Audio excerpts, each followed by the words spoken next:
Who the fuck did I marry? Who the fuck did I marry? After finding the ex-wife's number and upon urging from her friend, she called the ex-wife, said that she was Legion's current wife. The ex-wife laughed and said, "If you're calling me, I know it must be bad." Reesa said to her, "Woman to woman, I need your help." She said, "I know that you and Legion still talk." And they said, "No, we don't." She said, "One thing you need to know about your new husband is that everything he tells you is a lie." She told her how they met and that they had never even been to California. They talked for about 30 to 35 minutes, and the ex asked her to please leave her out of it and not to let Legion know that she had communicated with her, and Reesa agreed. Reesa says that the ex-wife was very encouraging, and she said, "Don't blame yourself, girl. He's a master liar and a master manipulator." And it turns out that the aunt that had the same name as his ex-wife, turns out that wasn't an aunt and an ex-wife. That was his aunt and his ex-girlfriend. And the ex-girlfriend had called the ex-wife too after she found out that he was a liar. And the ex-girlfriend kicked him out. Reesa noticed that Legion had an address on his driver's license, and he told her that the address was to his sister Shantae's home. But it turns out that it was the ex-girlfriend's address, and that, she had put him out and called the ex-wife. At the end of the conversation, Reesa asked, "How is your daughter?" The wife responded that her daughter was fine, and Reesa said she just didn't even have the heart to tell her that Legion said that her daughter had died. She said she just mentioned something like, I think he said that she had COVID, and I'm glad that she's doing okay. So a few days later, she decided to look up his mother's obituary. The mother had died in 2015. And after looking in that obituary, she found that listed as those who will miss the mom were her husband, Legion's brother and his wife and their daughter, Legion and his wife, which was another woman that did not have the same name as the ex-wife that she had talked to. So here's another wife that he was with in 2015 when his mother died. And then also listed was his brother in Nashville and his brother's wife. She did not see Shantae or Kim in the obituary. Remember, those were the two sisters that he told her about. One of them was a nurse and was going to take her to the hospital. They weren't mentioned in the obituary, and this really confused Reesa. Now, using the wife's name listed in the obituary, which again was different than the wife that she had talked to, the ex-wife, she was able to find that they had been married. He'd been married to another woman, and he filed for divorce from her in 2016. They both had protection orders against each other. It was granted, the divorce. She was unable to find an obituary for his father, but she did find a obituary for his grandmother. And it turns out that she didn't die in 2020 from COVID. She had died in 2008.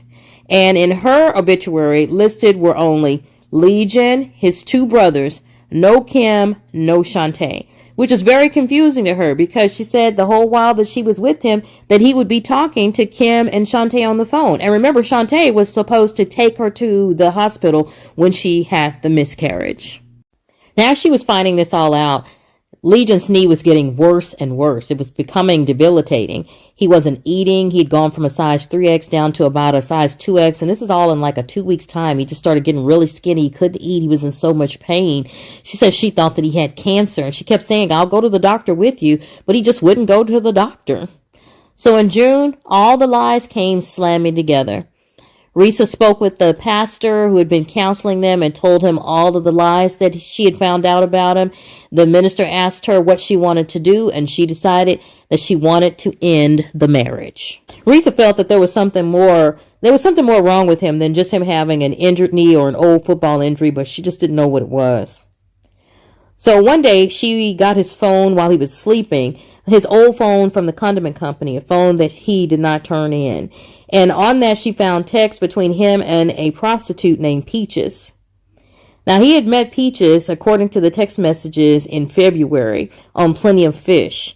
She says that the reason that she believes she was a prostitute was because she was talking about services, a hand job $40, blow job $60. And then in the messages, they were haggling. And finally, there was a message from Legion telling her thank you for the services, and that he hoped to hire her again.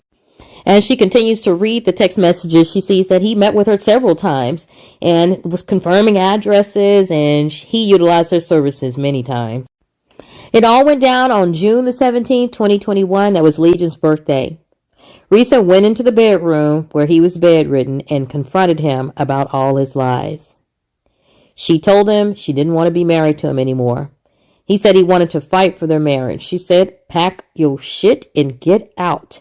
She told him to go to either his brother's house or his sister's house to call them and tell them to come and get him.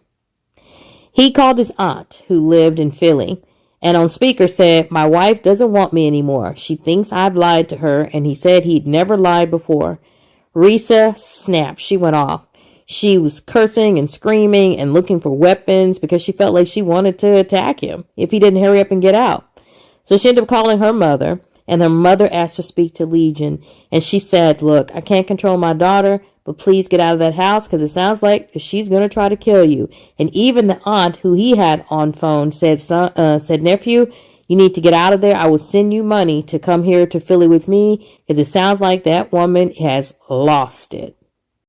Legion was acting like he didn't want to leave, and he kind of bucked up to her a little bit. So she said she got right in his face and says, I will beat you like the male bitch you are. And she started throwing things, and then he saw her zoom in on a lamp that she wanted to hit him with. So he started to get up and started to pack his things. And when he started to do that, she looked at the bottles of the Powerade that he'd been drinking because he couldn't eat anything. He'd been drinking a lot of liquids, and she saw that he had been urinating in the Powerade bottles. And she asked him about it, and he said he was just too weak to get up to go to the bathroom. And so she realized that, he must have been really sick, but she didn't care. She went, got the house keys, got his keys and took her house keys off of it. Then she grabbed the 2 bags that he had packed and took them and chunked them in the trunk of his car. After he left, she got the locks changed. Moving on to July of 2021. In June, Reesa was able to get Legion to sign a divorce decree, but they had to wait for 30 days to get it finalized. She realized that he'd left a book bag that had a lot of paperwork in it. And when she looked through it, she found there was a lot of secrets that he had. Some of the paperwork was from the condiment company. She found pay stubs from a cemetery job. He had been working at a cemetery, and that was the same one that he had driven her to show the family gravesite. Turns out it wasn't even his family. He only knew about it because he was out there digging graves. She also found a copy of his driver's license that had the cemetery address on it. She found paperwork from a construction job that he had had, and just before she met him, he had been on unemployment.